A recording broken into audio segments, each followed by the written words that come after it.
Jesus often spoke in parables, stories with a purpose, designed to reach the hearts and minds of his listeners in ways that direct teaching sometimes could not. These stories were more than just illustrations, they were carefully crafted messages, tailored for the people right in front of him, meeting them exactly where they were in life. Each parable was like a key, unlocking deeper truths for those willing to listen.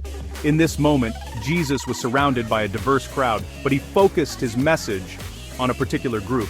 His audience included the Pharisees, religious leaders who equated wealth with God's approval, and who saw their own prosperity as a sign of divine favor. These men prided themselves on their status, their knowledge, and their outward displays of righteousness. To them, riches were not just a blessing, but a reward for their perceived goodness.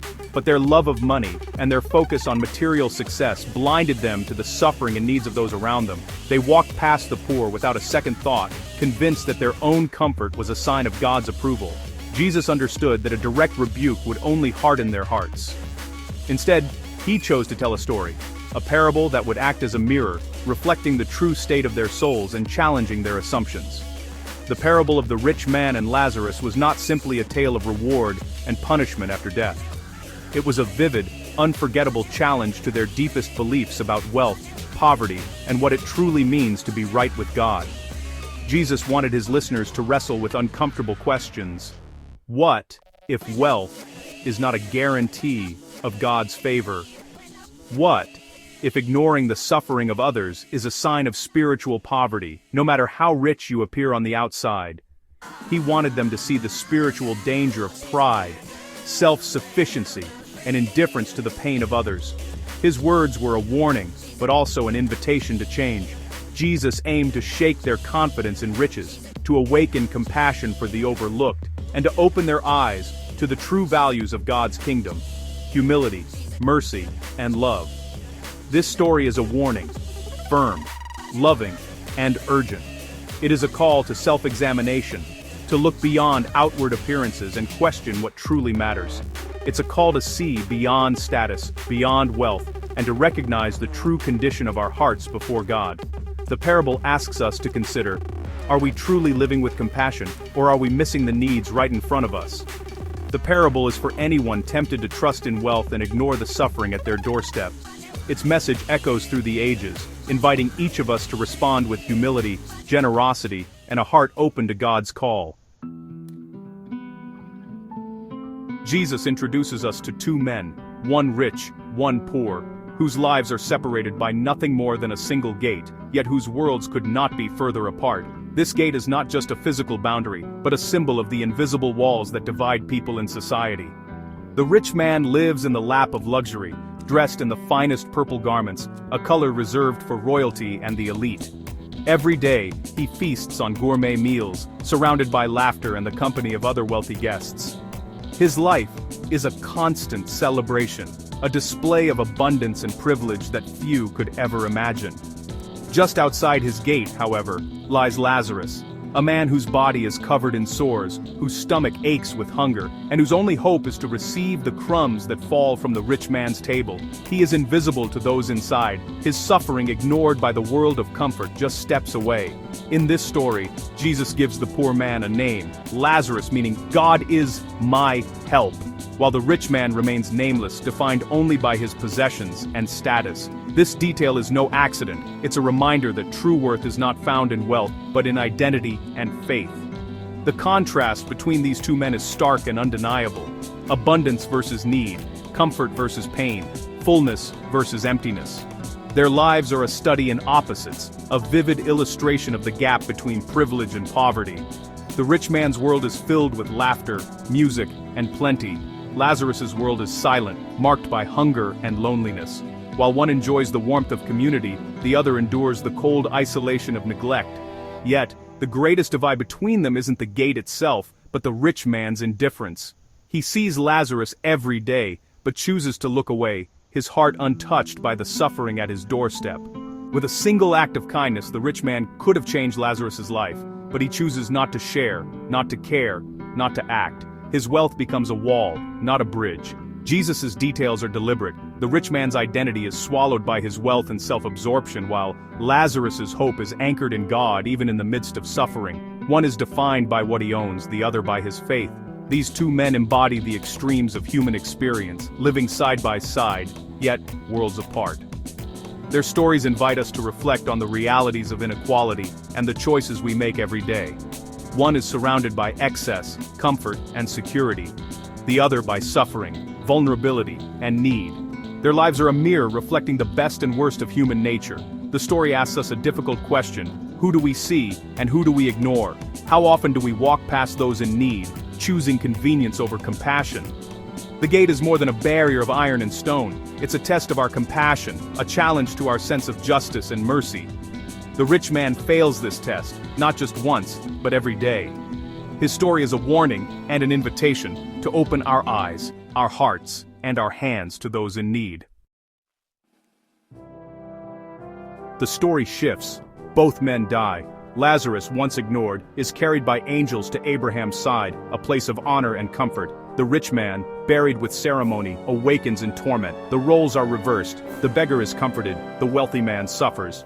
The rich man, who once feasted, now begs for relief. He sees Lazarus in paradise, the very man he ignored, now blessed. This reversal would have shocked the Pharisees. Earthly status means nothing in eternity. The rich man's comfort was temporary. His agony is now unending. Lazarus' suffering is over, his hope fulfilled. Jesus upends the belief that wealth equals God's favor. The first is last, the last is first. The story's twist is a warning. What we value now may not matter in the life to come. True worth isn't measured by riches, but by the heart. Eternity reveals what was hidden on earth. From torment, the rich man pleads for relief, asking Abraham to send Lazarus with a drop of water. Even now, he sees Lazarus as a servant, not an equal. Abraham's reply is clear: in life, you had your good things, Lazarus had nothing. Now, the roles are reversed, divine justice at work. Abraham reveals a chilling truth. A great chasm separates them, fixed forever. The gap that could have been bridged by kindness on earth is now unbridgeable. The time for mercy was during life. Now, it's too late. The rich man's choices have set his fate. The story warns us. Indifference hardens into separation. The opportunity to act is now, not later. The chasm is the consequence of a lifetime of ignoring need. There are no second chances beyond this life. Realizing his fate is sealed and that there is no escape from his torment, the rich man's desperation grows. He pleads with Abraham, his voice trembling with regret and longing, begging him to send Lazarus as a messenger to his 5 brothers who are still alive. He hopes that if someone returns from the dead to warn them, they might change their ways and avoid his dreadful fate. The rich man's hope is that a miracle, a messenger rising from the grave, will be so extraordinary that it will shake his brothers from their complacency.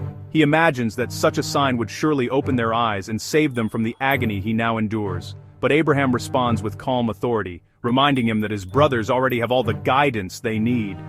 They have Moses and the prophets, Abraham says. Let them listen to what has already been given. God's word, passed down through generations, already teaches the path of compassion, mercy, and justice.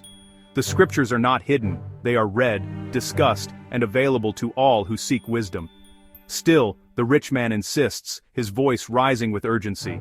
He is convinced that a supernatural sign, a person returning from the dead, would be impossible to ignore, and would finally convince his brothers to change. But Abraham's answer is unwavering and final. If they do not listen to Moses and the prophets, they will not be convinced, even if someone rises from the dead. The refusal is not out of cruelty, but out of truth. The real problem isn't a lack of evidence or miraculous signs. It's the unwillingness to listen, to change, and to open one's heart to the truth that's already been revealed. Even the most astonishing miracles cannot soften a heart that is determined to remain closed. Miracles may amaze, but they cannot force someone to choose compassion or justice. The climax of the story is sobering. A powerful revelation is useless if it is ignored or dismissed. The tragedy is not in the lack of warning, but in the refusal to heed it. The rich man's family, like so many others, already possesses everything they need to choose a life of compassion and mercy. The opportunity to change is within their grasp. This warning echoes through the ages, reaching all who wait for a dramatic sign instead of acting on the wisdom and truth they already know in their hearts. True faith is not just knowledge or belief, it is action. It is choosing to live out compassion, justice, and mercy in everyday life. The time to respond is not tomorrow, or when a miracle appears. The time to act on what we know is right is now. The parable's lesson isn't about wealth versus poverty, it's about vision. The rich man's sin was not what he did, but what he failed to do. He was blind to the suffering at his gate, numb to the needs of others. His wealth became a barrier to compassion. Jesus teaches that loving God is inseparable from loving our neighbor. The Pharisees' religion was empty ritual without real-world mercy. The story exposes the danger of spiritual blindness. We are accountable for what we have. Resources, time, influence. The question is, who are the Lazaruses at our gates? Jesus calls us to open our eyes, see the unseen, and act with compassion. Indifference is a choice, with eternal consequences. The story isn't ancient history, it's a mirror for today. Our gates may be car windows, social media feeds, or busy schedules. Modern Lazaruses are everywhere. The struggling single parent, the lonely neighbor, the refugee family. Indifference is easy, but devastating. The parable challenges us. How do we use what we have? Money, time, attention. Do we build bigger barns for ourselves or help fill others' needs? Compassion must be active, not passive. We're called to cross the gate of comfort and enter someone else's world. Every act of kindness is a choice to see and serve. The story urges us to make compassion our first impulse. The parable isn't just about finances, it's about the heart. Wealth can amplify selfishness, but poverty doesn't guarantee virtue. The rich man's problem was self-centeredness, not his bank account. He and his brothers knew God's commands but didn't live them. Belief without action is empty. Jesus warns, even a miracle won't change a hardened heart. True faith is active, seeing, feeling, and serving. The story is a spiritual checkup. Does our faith move us to love? Jesus' resurrection is the ultimate sign, yet some still refuse to believe. The root issue is the heart's openness to God and others. The parable calls us to a living, compassionate faith. The story ends in silence, the chasm fixed, the choice made. Jesus wants us to feel the weight. Our daily decisions have eternal impact. Every act of kindness builds a bridge. Every act of indifference widens the gap. The time to care, to give, to see, is now. The rich man missed countless chances. We must not do the same. This isn't a scare tactic. It's a wake-up call to live with purpose. Our legacy is built on small, daily choices. We can live for comfort or for compassion. We can see the Lazaruses at our gates or walk by. The echo of our choices will last forever. Jesus leaves us with a decision, kindness or indifference. Let's choose wisely. Let's choose compassion.